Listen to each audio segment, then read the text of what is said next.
தமிழ்நாடு சுதேசி வெள்ளையன் வியாபாரிகள் சங்கத்தின் சார்பில் மே 5 சிறு வணிகர்கள் மீட்பு மாநாடு.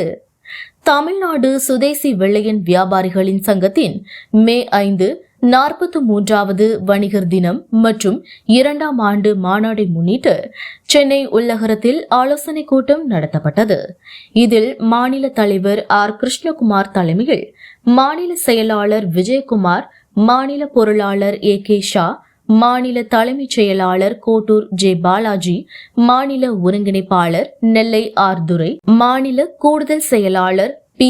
ஆறுமுகம் மற்றும் மாநில இணை செயலாளர் M. Ravichandran, P. Kumar, M. Muthuraj மற்றும் மாநில நிர்வாகிகள், மாவட்ட நிர்வாகிகள், கிளை சங்க நிர்வாகிகள் மற்றும் உறுப்பினர்கள் பெரும் திரளாக கலந்து ஆலோசனை கூட்டத்தை சிறப்பித்தனர்.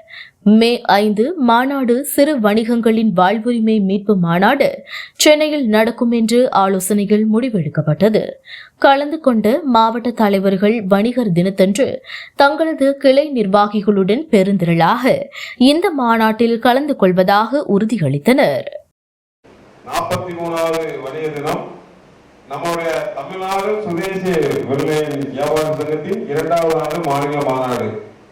என்னுடைய அழைப்பை ஏற்று இங்கு வருகின்ற அனைத்து மாவட்ட தலைவர்களுக்கும், மாநில துணைத் தலைவர்கள், மாநில இணைச் செயலாளர்கள், மாநில மற்றும் நிர்வாகிகள் மற்றும் அதேபோல் மாவட்ட செயலாளர்கள், மாவட்ட பொருளாளர்கள், கிளை சங்க தலைவர், செயலாளர், பொருளாளர் உங்கள் அனைவருக்கும் என் வணக்கத்தையும் நன்றியை தெரிவித்துக் கொள்கிறேன். இந்த மாநாட்டின் நோக்கம் என்னவென்றால், நம்மளுடைய மறைந்த மாபெரும் தலைவர் ஐயா வெள்ளையனாச்சி விட்டு சென்ற பணியை பின்தொடர்ந்து செல்வதுதான் நம்மளுடைய நோக்கம். இன்று வணிகருடைய நிலை என்னென்றால் ஆன்லைன் வர்த்தகம். இதுக்காக நம்மளுடைய தலைவர் ஐயா வெள்ளையனாச்சி பல கட்ட போராட்டங்கள், கிட்டத்தட்ட ஒரு 15-20 ஆண்டுகளாக போராடினார்கள். அன்று இன்னைக்கு எப்படி நம்ம இதே இருக்கமோ இதே போல அன்று தலைவர் போராடும் போது நம்ம யாருமே போகவில்லை. அன்னைக்கு தலைவர் போராடும் போது ஒரு ஆயிரக்கணக்கான வணிகர்கள் ஒன்றிணைந்து போயிருந்தால் இன்று ஆன்லைன் வர்த்தகம் அடியோடு அழிந்திருக்கும், வந்திருக்காது. காரணம் நம் ஒற்றுமை இல்லாமைதான். இன்று யார் யாரோ கூட்டா போய் நிற்கிறோம். ஆனால் அன்று நம்மளுடைய மாநிலத்தில் ஐயா சுதேசி நாயகன் வணிகர் ஒரே தலைவர் ஐயா வெள்ளையனாச்சி அழைத்து நம் செல்லாத காரணம்தான் இன்று சிறு வணிகத்திலே ஆன்லைன் வர்த்தகம் கேன்சர் நோய் போல் பரவிவிட்டது. வணிக உறவுகளே சிந்தித்து பாருங்கள். நம் ஒற்றுமை இல்லாத காரணத்தினால்தான் இன்று நம்மளுடைய வியாபாரம் எல்லாம் அழிந்து கொண்டு சிறு வியாபாரிகளும் கடைகளை மூடிவிட்டு கூலிக்கு போறார்கள். சில கடை வியாபாரிகள் கூலிக்கு போறார்கள். சிலர் கார்பரேட் கம்பெனியிலே இந்த ஸ்விக்கி, டொமேட்டோ அந்த மாதிரி கம்பெனியில வேலைக்கு போறார்கள். சில வியாபாரிகள் ஆட்டோ ஓடுறார்கள். அவங்களுடைய சூழ்நிலையே மோசமாக தள்ளப்பட்டிருக்கார்கள். காரணம் நம்ம ஒற்றுமை இல்லாமை தான். ஒற்றுமையோடு செயல்பட்டால் எதையும் சாதிக்கலாங்கிறதுக்கு பல உதாரணங்கள் சொல்லலாம். நம் இப்படி ஒற்றுமை இல்லாமல் செயல்பட்டால் நமக்கு என்ன, அவருக்கு தானே வந்திருக்கு, நமக்கு என்ன பிரச்சனை நினைத்தால் நாளைக்கு அதே பிரச்சனை நமக்கும் வரும். அந்த நிலைமைதான் இன்று அனைத்து சிறு வியாபாரிகளுக்கும், மிடில் கிளாஸான வியாபாரிகளுக்கும் வந்திருக்கிறது. காரணம் நம்ம ஒற்றுமை இல்லாமல் தான். யாரு வந்தாலும் சங்கத்தில் காரணத்தில் வாங்குறாங்க. அதே ஒரு தவறான செயல். யார் நமக்காக கஷ்டப்படுறா, எந்த சங்கம் நமக்காக கஷ்டப்படுது, நம்ம கூட்ட எந்த தலைவர் வர்றாங்க, அந்த மாதிரி நம்ம நல்ல நபர்களை தேர்ந்தெடுக்கணும். ஆட்சி எப்படி நல்ல நபர் தேர்ந்தெடுத்தா நாடு நல்லா இருக்கும், அதே போல வணிகர்களும் நல்ல தலைவர்களை தேர்ந்தெடுக்கணும். உங்களுக்காக யார் உண்மையிலே கஷ்டப்படுறா, யார் உண்மையிலே நம்ம கூட்ட பொருள் வாரா, அப்படி ஒரு நல்ல வணிக சங்க தலைவர்களை தேர்ந்தெடுங்கள். அது யாராலும் இருக்கட்டு, நானா இருக்கலாம், வேற யாராலும் இருக்கட்டு, என்னதான் தேர்ந்தெடுக்க நான் யாரையும் கட்டாயப்படுத்தல. ஆனா நல்லவர் தேர்ந்தெடுத்தால் நன்றாக இருக்கும். நல்லவர் ஐயா வெள்ளையனாச்சி இருந்தால் அனைவருக்கும் தெரியும். இந்த வணிகர்களுக்கெல்லாம் ஒரே தலைவர் ஐயா வெள்ளையனாச்சி மட்டும்தான். பறந்து விரித்து கிடந்த வணிகர்களை அனைவரையும் ஒன்றிணைந்தது நம்மளுடைய தலைவர் ஐயா வெள்ளையனாச்சி தான். வெள்ளையனாச்சின்னு ஒரு நபர் இல்லை என்றால் இன்னைக்கு வணிகர்களுக்கு ஒரு அங்கீகாரமே கிடைத்திருக்காது. வணிகர்களுக்கெல்லாம் ஒரு அங்கீகாரப்பட்டு கொடுத்தது தலைவர் வெள்ளையனாச்சி தான். அந்த மாபெரும் தலைவரையே நம்ம மறந்துவிட்டோம். மாபெரும் தலைவரை மறந்து ஒரு துரோகி சங்கம் உருவாக்கும் போது அந்த துரோகியுடையும் இருந்தார்கள். அது எவ்வளவு அந்த மாபெரும் தலைவர் மனவர்த்தமாக இருக்கும். வணிகர்களே சிந்தித்து பாருங்கள். உங்களுடைய சுய லாபத்துக்காக ஒரு மாபெரும் தலைவரை நினைக்கிறோம், இது பண்றோம். அந்த மாபெரும் தலைவருடைய மறைவில் கூட நிறைய கதை போடவில்லை. அது எனக்கு வருத்தமா இருந்துச்சு. அவரு வணிகர் தன்னுடைய எந்த இதுமே சம்பாதிக்கல, எந்த இதுமே அவர் யோசிக்கல. முழுக்க முழுக்க வாழ்நாள் ஃபுல்லா வணிகர்களே வாழ்ந்தார். அவர் மறைந்திருக்கிறத நிறைய கடைகள்லாம் போடவில்லை. அது அன்னைக்கு வருத்தமாக தான் இருந்தது. அதே போல் நண்பர்களே, சிந்தித்து பாருங்கள். நம்மளோட ஒற்றுமை தான் நமக்கு பலம். இன்னைக்கு பல பிரச்சனைகள் நல்லா பாருங்க. கிட்டத்தட்ட ஒரு 4-5 வருடமா சொத்து வரி உயர்வு. சாதாரணமா இருந்த சொத்து வரி இன்னைக்கு என்னன்னா 100 பங்கு உயர்ந்திருக்கு. கடை வாடகை 2000, 3000, 5000 கடை வாடகை 10,000, 15,000 இருக்கு. அதே போல நம்ம லாபம் சம்பாதிக்கிறதா கிடையாது. ஏன்னா லாபமும் கம்மியாகிட்டது. அதே போல இபி பில் கமர்ஷியல் ஒரு பில் போடுறாங்க, ரெண்டு ரூபா போடுறாங்க. இபி பில் பல மடங்கு 2000 ரூபாய் இருக்கிற பில் 10,000 ரூபாய் இருக்கு. அப்ப நமக்கு லாபம் கூடியிருக்குமா? அந்த லாபமும் கூடல. அதை கேட்கறதுக்கு நாதி கிடையாது. இந்த மாதிரி பிரச்சனையை கேட்கறதுக்கு நாதி கிடையாது. வணிக உறவுகளை சிந்திச்சு பாருங்கள். அதே போல் ஜிஎஸ்டி, சப்பாத்திக்கு ஜிஎஸ்டி கிடையாது. நம்ம அது நார்த் இந்தியன் போன்ற போது, நம்ம நாட்டுல நம்ம சவுத் இந்தியன் போன்ற தோசை மாவு ஜிஎஸ்டி, இட்லி தோசைக்கு ஜிஎஸ்டி இருக்கு. சிந்திச்சு பாருங்கள். சிறு சிறு வியாபாரிகள் போன்ற ஜிஎஸ்டி இருக்கு. இதெல்லாம் காரணம் நம்ம ஒட்டுவேலா காரணத்தால் தான் ஆட்சியாளர்கள் நம்மளை கண்டுகொள்வதே இல்லை. ஏனென்றால் நம்ம பல பிரிவாக பிரிஞ்சிருந்தோம். நம்மளை எதிர்த்தா இன்னொருத்தருக்கு ஆதரவு கொடுக்காரு. இப்ப நம்ம ஆட்சியாளர் தவறு பண்ணா நம்ம எதிர்க்கிறோம். எதிர்க்கும் போது இன்னொரு தன்மைக்கு நாம் ஆதரவு கொடுக்கிறார்கள். இது எந்த விதத்தில் நியாயம் சிந்திச்சு பாருங்கள். நம்ம அனைவரும் ஒற்றுமையோடு செயல்பட்டால் மட்டும்தான் நம்ம இதை சாதிக்க முடியும் நண்பர்களே. அதே போல் இன்னும் நிறைய பிரச்சனைகள் இருக்கு. அங்கங்கே கஞ்சாவை கொடுத்து விட்டு வியாபாரிகள் தாக்கப்படுறார்கள். எந்த நண்பர்களும் வியாபாரிகள் தாக்கப்படுறார்கள். அதுவே ஒற்றுமை கிடையாது. இவர் அவரால் கொடுத்தாங்க, அது இருக்கக்கூடாது. நம்ம அனைவரும் வியாபாரிகள்.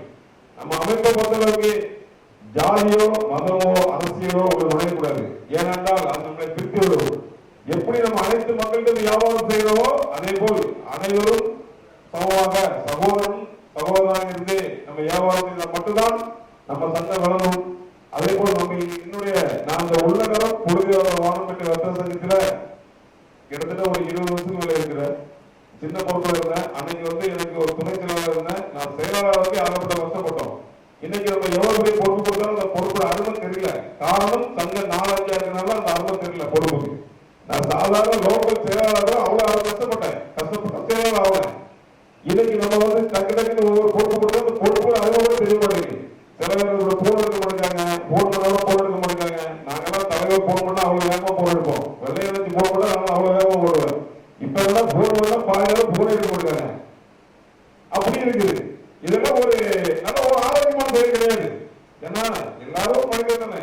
ஒரு நினைக்கலாம் நமக்கு சங்கம் அந்த சங்கம் நினைக்கலாம். எந்த சங்கமும் உங்களுக்கு வராது. யாருக்கா ஒருத்தருக்கு உண்மையா இருந்தா மட்டும்தான் எல்லாமே இருக்கும். நம்ம இவரே அவரும் பார்த்தோம்னா லாஸ்ட் எல்லாரும் நடுவில் வந்து கிடக்கணும்.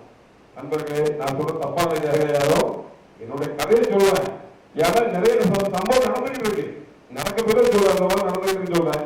இன்னைக்கே பார்க்கலாம். நான் கூப்பிட்டு சங்கத்திலிருந்து மொத்தமே 200 பேர் கூப்பிட்டேன். பாலாஜி ஏன்னா 200 ஒரு 150 கூப்பிடுறாப்புல. ஒரு 200 100 பேர் வரல. 100 பேர் இருப்பாங்க. 100 பேர் இருப்பாங்க. இவ்வளவுதான். இந்தியா ஒரு வேலையான சம்பவம். இதை இன்னொரு நபர் பார்த்தா கிருஷ்ணகுமார்ட்ட கூட்டமே இல்லை அப்படிமாங்க. இது ஒரு அசியமான தானே. என்னடா நம்ம இவ்வளவு கஷ்டப்படுறா தூங்காம இவ்வளவு பண்ணி. அதனால இதெல்லாம் சிந்திச்சு பாருங்க. நம்ம ஒட்டுமையோடு செயல்பட்டாதான் நம்ம வெற்றியடைய முடியும். பிரச்சனைக்கு மட்டும் சட்டத்தை யூஸ் பண்ணக்கூடாது. பிரச்சனை வந்தா பாத்துக்கலாம். இவர் வருவாரு, கிறிஸ்தவ வரலையா, அவர் வரலையா, இன்னொருத்தருக்கு பாருன்னா அது நடைமுறைக்கு சாத்தியப்படாத நண்பர்களே, சிந்திச்சு பாருங்க. அதே போல இன்னைக்கு நம்ம மாநாடு சிறப்பா கொண்டாடணும்னு நம்ம முடிவெடுத்திருக்கோம். நம்மளுடைய சங்கத்துடைய முழுக்க சிந்தனையே ஆன்லைன் வர்த்தகம் தடை செய்யப்படணும், சில்லறை வணிகம் காக்கப்படணும் தான் நம்மளுடைய சிந்தனை நோக்கம். அதுதான் நம்ம கூட எதிர்கட்சி தலைவர் பார்த்து ஒரு மனு கொடுத்திருக்கோம். சிறு வியாபாரிகளுக்கு அத்தியாவசிய பொருளுக்கு விலக்கு கொடுங்க அப்படின்னு ஒரு மனு கொடுத்திருக்கோம். ஆளுங்கட்சி சென்ட்ரல் ஆளுங்கட்சி மனு கொடுத்திருக்கோம். ஸ்டேட் எதிர்கட்சி மனு கொடுத்திருக்கோம். என்னன்னா இன்னைக்கு அத்தியாவசிய பொருள் சின்ன பால் பாக்கெட் கூட ஆன்லைன்ல கிடைக்குது. அது எவ்வளவு ஒரு பால் பேர் கொடுத்துருக்கீங்களா? யாராவது சுற்றி பாருங்க. கொத்தமல்லி கலப்பு ஆன்லைன்ல கிடைக்குது. யாருமே சுற்றி எல்லாமே ஆன்லைன். இது ஒரு மோசமான ஒரு செயல். அதனால நம்ம அதெல்லாம் கேட்டுருக்கோம். இதெல்லாம் தடை செஞ்சீங்கன்னா அந்த அத்தியாவசிய பொருள்லாம் என்னன்னா மளிகை பொருள், காய்கறி, பல வகைகள், சிறு சிறு சிறு சிறு வியாபாரிகளோட பொருளும் தடை செய்யுங்க அப்படின்னு இருக்கோம். அதுல சிலவங்க சொன்னாங்க அது நாங்க பண்ண முடியாது, மத்திய அரசு பண்ண முடியும், நாங்க சட்டசபையில் தீர்மானம் நிறைவேற்றி கொடுக்குறோம் அப்படின்னு ஒரு கட்சியிலிருந்து உத்தரவாதம் கொடுத்துருக்காங்க. இதே போல பல இதுக்கு நம்ம கொடுத்துருக்கோம். இன்னைக்கு ஆன்லைன் வந்து கொடுத்துருக்கோம், அதுக்கு ஜிஎஸ்டி பத்தி கொடுத்துருக்கோம். அதே போல இப்படி ஒட்டுமொத்த மே 5 ஒரு சாதாரண இது கூட அவங்களோட திறன் கொண்டாடுறாங்க. இன்னைக்கு மகளிர் தினம், இந்த மாதிரி எல்லாருமே இருக்கு. நமக்குன்னு ஒரு திறன் கிடையாது. நம்மளோட மே 5 மகளிர் நம்ம கொண்டாடுறோம், அரசு அங்கீகாரம் பண்ண வேண்டும். நண்பர்களே சிந்திச்சு பாருங்க, இது எந்த மகளிர் தினமும் பேசல. மே 5 மகளிர் தினத்தை அரசு அங்கீகாரம் பண்ணல. அனைத்து திறமை இருக்குது, நமக்குன்னு ஒரு திறமை இல்லை. அதான் நம்மளுடைய தீர்மானமா கொடுத்துருக்கோம். எங்களுடைய மே 5 மகளிர் தினத்தை அரசு விடுவதா அறிவிக்கணும் அப்படி கொடுத்துருக்கோம். அது மறுபடியும் பண்ணான்னு சொல்லியிருக்காங்க. அது இன்னும் நம்ம தலைவர், மாபெரும் தலைவர் ஐயா வெள்ளையனாச்சியுடைய நினைவா அவருடைய ஆழ்ந்த பகுதிக்கு அவருடைய பெயர் வைக்கணும்னு சொல்லி கொடுத்துருக்கோம். அதே போல அவருக்கு சென்னையில ஒரு மணிமண்டபம் கட்டணும் அப்படின்னு கொடுத்துருக்கோம். இதே மாதிரி நிறைய கோரிக்கைகள் வியாபாரி சம்பந்தமா கொடுத்துருக்கோம். நம்மளோட நோக்கம் முழுக்க வியாபாரி சம்பந்தமான மட்டும் நம்ம சங்கம் செயல்படும். நம்ம சங்கம் ஒரு ஜாதிக்கோ, ஒரு மதத்துக்கோ, ஒரு அரசியலுக்கோ கட்டுப்படாதுங்கிறதை உங்கள் அனைவருக்கும் கூறிக்கொள்கிறேன். அதே போல் இந்த மாநாடு வந்து நம்ம அனைவரும் திரும்பி பார்க்கறமா இருந்தா, இந்த மாதிரி வந்தா ரொம்ப இதாயிரும். நம்ம இப்ப எல்லாம் சொல்லிருக்கீங்க, இவ்வளவு பேர் கூட்டம், இப்போ 4 மாவட்டம் வரல, 4 மாவட்டம் வரல, வரல. அது மாதிரி இருக்கக்கூடாது. கண்டிப்பா எல்லாரும் இப்ப சொன்ன மாதிரி குறைஞ்சது நம்ம சென்னை சுற்றி வந்தா கூட கிட்டத்தட்ட ஒரு 3000-4000 வந்துடலாம். நம்ம சென்னை சுற்றி இருக்காரு, சென்னை செங்கல்பட்டு, இதுவே ஒரு 3-4000 பேர் நம்ம வரலாம். அதான் நீங்க அனைவரும் என்ன பேச தப்பா புரிஞ்சுக்காங்க. என்னுடைய இது சொல்றேன், நம்ம எல்லாம் கூட்டா சேர்ந்தா மட்டும்தான் ஜெயிக்க முடியும். நம்ம ஜெயிச்சா மட்டும்தான் நமக்கு ஒரு பாதுகாப்பு. நம்ம வந்து அனைவரும் ஒட்டியோடு செயல்பட மட்டும்தான் இன்னும் நமக்கு ஒரு பாதுகாப்பு. மாநாட்டுக்கு பிறவாக வந்து கலந்து மாநாட்டை வெற்றி மாநாட்டு மாதிரி உங்க அனைவரும் கேட்டுக்கொள்கிறேன். ஏன்னா சென்னை மையப்பகுதி வரைக்கும் ஒரு முடிவு எடுத்துக்கிறோம். சென்னையா மகாபலிபுரமாங்கிறது ஒரு 2 நாள் சொல்லிடுறோம். மாவட்டத்தில் எல்லா மாவட்டத்தையும் இன்ஃபார்ம் பண்றோம். கண்டிப்பா பொறுப்பும் ஒரு மாவட்ட தலைவர் வந்து இப்போ வந்து வெளியே நிறைய மாவட்டம் தான் போட்டிருக்கோம், அவங்களால கொடுக்க முடியாது. ஏன்னா இப்பதான் போட்டிருக்கோம். அவங்க வர்றதுக்கே 1,50,000 வேலை, ஒரு பஸ் பிடிச்சதுனால அவங்க 1,00,000 செலவாயிரும். அவங்களால முடிஞ்சே தடுத்து சொல்லிருக்கோம். வெளி மாவட்டம் தான். சென்னை அருகாமைக்கு மாவட்டம் ஒரு 2-2.5 லட்சம் ரூபாய் கொடுத்தாங்கன்னா ஒரு 15 லட்சம் ரூபாய் கலெக்ஷனாக கணக்கு பண்ணிருக்கோம். அதே நம்ம மகாபலிபுரத்தில் பண்ற மாதிரி இருந்துச்சு, அங்க பண்ணா 25 லட்சம் ரூபாய்க்கு மேல செலவாகுது. பந்தல் மட்டுமே 20 லட்சம் ஆகுது, 18 லட்சம் பந்தல் ஆகுது. அதாவது பரிசீலனை பண்ணிட்டு இருக்கோம், இங்க பண்ணலாமா அங்க பண்ணலாமா இது பண்ணிட்டு இருக்கோம். இங்க சென்னையில ஒரு மையப்பகுதி இடம் பார்க்கிறோம், அங்க பண்ணா ஒரு 15 லட்சம் முடியும். அங்க பண்ணா நல்லா இருக்கும், ஒரு 3000 பேர் இருக்கிற மாதிரி இருக்கும். அங்க பண்ணா போதுமான ஒரு யோசனை பண்ணிருக்கோம். 2 நாள்ல தலைவர்களை கூப்பிட்டு முடிவெடுத்து சொல்றோம். அதே போல இன்னைக்கு நம்ம மாநாட்டோட பெயர் வந்து சிறு வணிகர்களின், நம்ம மாநாட்டோட பெயர் சிறு வணிகர்களின் வாழ்வுரிமை மீட்பு மாநாடு.